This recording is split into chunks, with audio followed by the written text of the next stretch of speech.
कहते हैं बारिश किसी के लिए रोमांस लेकर आती है, किसी के लिए सुकून, लेकिन कुछ लोगों के लिए वही बारिश रोजी रोटी छीनने भी आ जाती है। ये कहानी है एक ऐसे पाव भाजी वाले की जो हर दिन अपने परिवार की उम्मीदें अपने ठेले पर सजाकर निकलता था। रमेश, बाहर फिर से बारिश शुरू हो गई है। आज मत जाना, कल भी तो आधी कमाई भी नहीं हुई थी। अगर आज भी नहीं गया तो रात को छोटू क्या खाएगा? माँ की दवाई भी खत्म हो गई है सीता। बारिश से डरकर बैठ गया तो भूख हमें छोड़ने वाली नहीं। बेटा, मेरी दवाई की चिंता मत कर, 2 दिन बाद ले आना। पहले घर का चूल्हा जलना जरूरी है। ऐसा मत बोलो माँ, दवाई भी आएगी और आज अच्छी कमाई भी होगी। भगवान पर भरोसा है।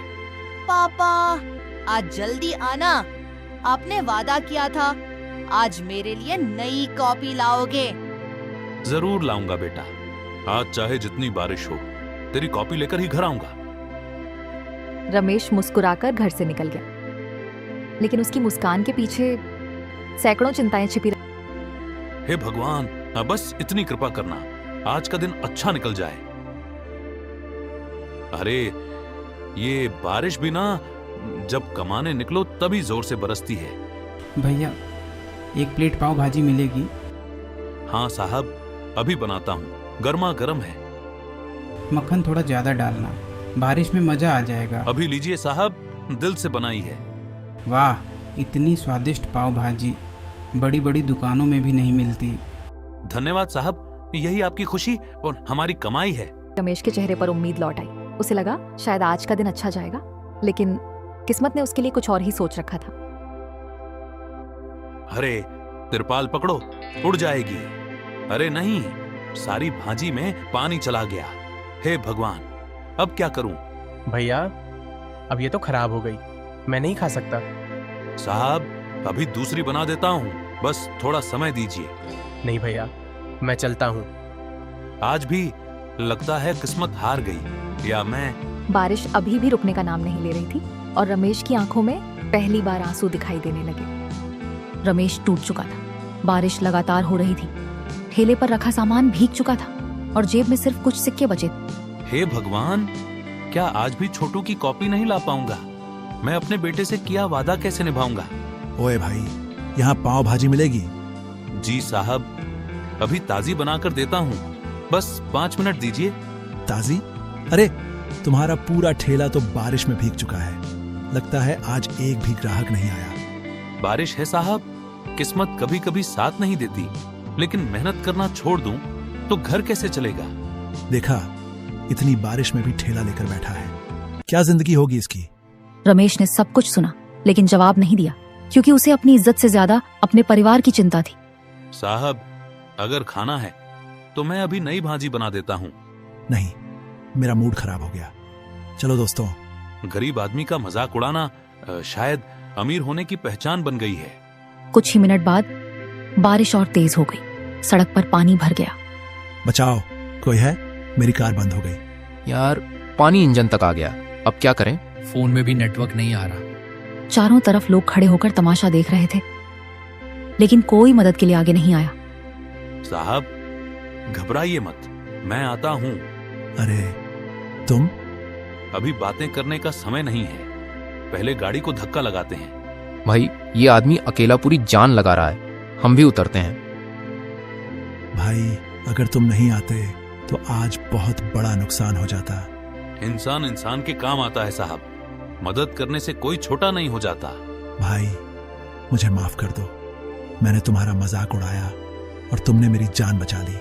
माफी मत मांगिए साहब, बारिश सबको बराबर कर देती है, अमीर हो या गरीब, भीगता हर कोई है। रमेश की बात सुनकर अमीर लड़के की आंखें नम हो गईं। उसे पहली बार समझ आया कि इंसान की असली कीमत उसके पैसों से नहीं, उसके दिल से होती। बारिश अब भी लगातार हो रही थी, रमेश का ठेला भीग चुका था, लेकिन उसके हौसले अभी भी जिंदा थे। उसी समय दूर से एक महंगी कार आकर रुकती है। अरे भाई, 1 प्लेट पाव भाजी देना, लेकिन जल्दी। जी साहब, अभी बनाता हूँ, गर्मा गर्म मिलेगी। यार देखो तो सही, इतनी बारिश में भी बेचारा ठेला लगाए बैठा है, पता नहीं कोई खाता भी होगा या नहीं। सही कहा, चलो वीडियो बनाते हैं। साहब, वीडियो मत बनाइए। हम गरीब हैं, लेकिन हमारी भी इज्जत है। अरे मजाक कर रहे हैं, इतना सीरियस क्यों हो गए? साहब, जिसके घर में भूखे बच्चे इंतजार कर रहे हों, उसे मजाक अच्छा नहीं लगता। पाव भाजी दे दो। वाह, इतना स्वाद! मैंने ऐसी पाव भाजी पहले कभी नहीं खाई। सच में कमाल है। भैया, आपकी दुकान कहाँ है? यही ठेला ही हमारी दुकान है साहब। कभी बारिश छीन लेती है, कभी धूप। अंकल, मेरी मम्मी, कोई बचाओ। सड़क के किनारे पानी भर चुका था। एक महिला फिसलकर गिर गई थी। अरे जल्दी चलो। मैं भी आता हूँ। जल्दी, उन्हें कार तक ले चलो।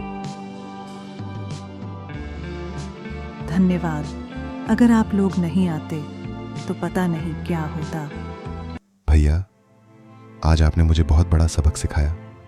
गरीब इंसान छोटा नहीं होता, उसका दिल सबसे बड़ा होता है। साहब, इंसान की पहचान उसके पैसों से नहीं, उसके कर्मों से होती है। रोहित की आंखें झुक चुकी। जिस आदमी का वह कुछ देर पहले मजाक उड़ा रहा था, आज उसी के सामने उसे अपनी गलती महसूस हो रही थी। अगली सुबह बारिश रुक चुकी। रमेश हमेशा की तरह अपना ठेला लगाकर खड़ा था।